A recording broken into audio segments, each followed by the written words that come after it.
চোখের সামনে যা থাকে আমরা তার মূল্য দিই না। আমাদের চারপাশে ঘিরে থাকা প্রিয়জনদের কথা মনে রাখি না, কিন্তু ভাসমান মেঘের মতো ভেসে আসা আগন্তুককে আমরা মনে রাখি।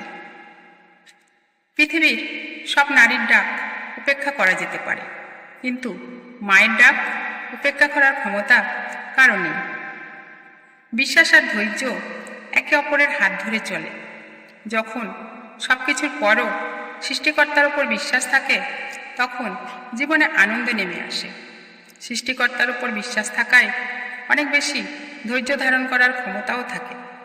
অন্যরা তোমার সময়ের মূল্য কখনোই দেবে না, যদি না তুমি নিজের সময়ের মূল্য দাও। নিজের সময় ও প্রতিভাকে কাজে লাগাতে পারলে জীবনটা সঠিক পথে পরিচালিত হবে। কারো বিপদে উপকার করতে যদি নাও পারো, অন্তত সান্ত্বনা দেওয়ার চেষ্টা করতে হবে। বিশ্বে কোনো কিছুই স্থায়ী নয়, এমনকি আমাদের সমস্যাগুলোও নয়। তোমার কি হারিয়েছে যে দুঃখ করছো? যখন পৃথিবীতে এসেছিলে তখন তো সেই শূন্য হাতই ছিল। বিপদে বন্ধুর পাশে দাঁড়িয়ে দুটি ভালো কথা বলো, সান্ত্বনা দাও। নিজের বিপদে সান্ত্বনা দেওয়ার লোকের অভাব হবে না।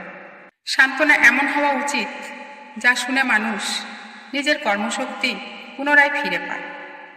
যে সান্ত্বনা শুনে দুঃখের কথা মনে পড়ে, তা প্রকৃত সান্ত্বনা নয়।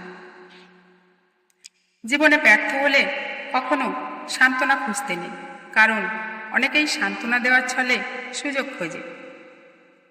বেশিরভাগ মানুষ তাদের অসফলতা নিয়ে এত বেশি চিন্তা করে যে তারা সফল হওয়ার রাস্তাটাই ভুলে যায়।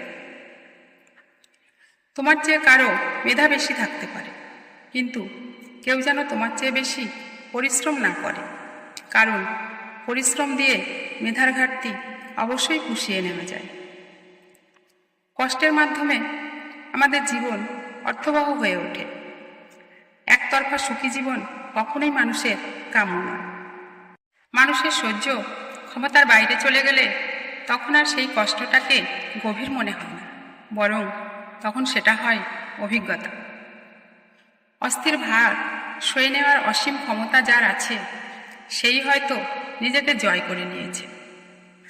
আপনি হয়তো জানেন না আপনার সামনে দাঁড়িয়ে থাকা মানুষটা কতটা কষ্ট পার করে এসেছে। তাই প্রতিটি মানুষের সাথে আন্তরিকতা প্রকাশ করুন। যে স্মৃতিগুলো আমরা সুখের মনে করে জমিয়ে রাখি, একসময় সেই সুখের স্মৃতিগুলোই আমাদের সবথেকে বেশি মন খারাপ করে দিয়ে যায়। একাকিত্বের কষ্ট মানুষকে পাথরের মতোই কঠিন করে দেয়। একটা সময় গিয়ে একা মানুষটা আর কোনো কথা বলতে চায় না।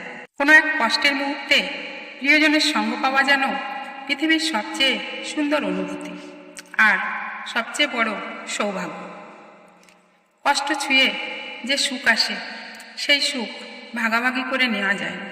ইচ্ছা যখন বর্তমানে থাকে, উপায় তখন ভবিষ্যতে বাস করে। উপায় যখন বর্তমানে আসে, তখন ইচ্ছা অতীতে চলে যায়।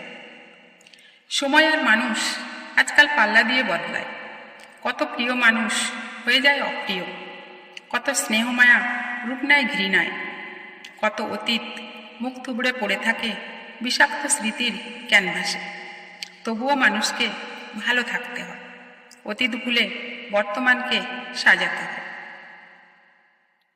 কষ্টের পূর্বাভাস নিয়ে ভাবা যাবে না, কারণ এটি মানুষকে দুর্বল বানাতে সক্ষম।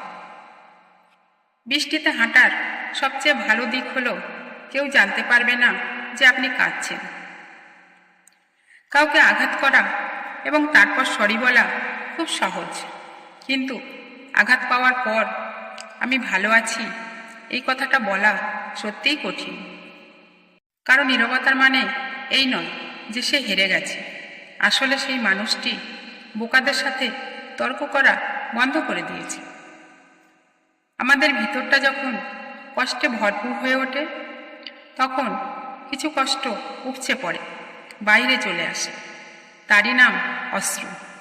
এই অশ্রুই হলো সকলের ভিতরের অতিরিক্ত কষ্ট। কোনো নীরব কষ্ট যখন মানুষকে ভিতর থেকে পুড়িয়ে দিতে থাকে, অথচ এই জ্বালাময়ী অনুভূতি কারো কাছে প্রকাশ করা যায় না। তখনই মানুষ অসহায় বোধ করে। কষ্ট হচ্ছে নীরব ঘাতক, যে কোনো মানুষকে যে কোনো মুহূর্তে ভিতর থেকে শেষ করে দিতে পারে।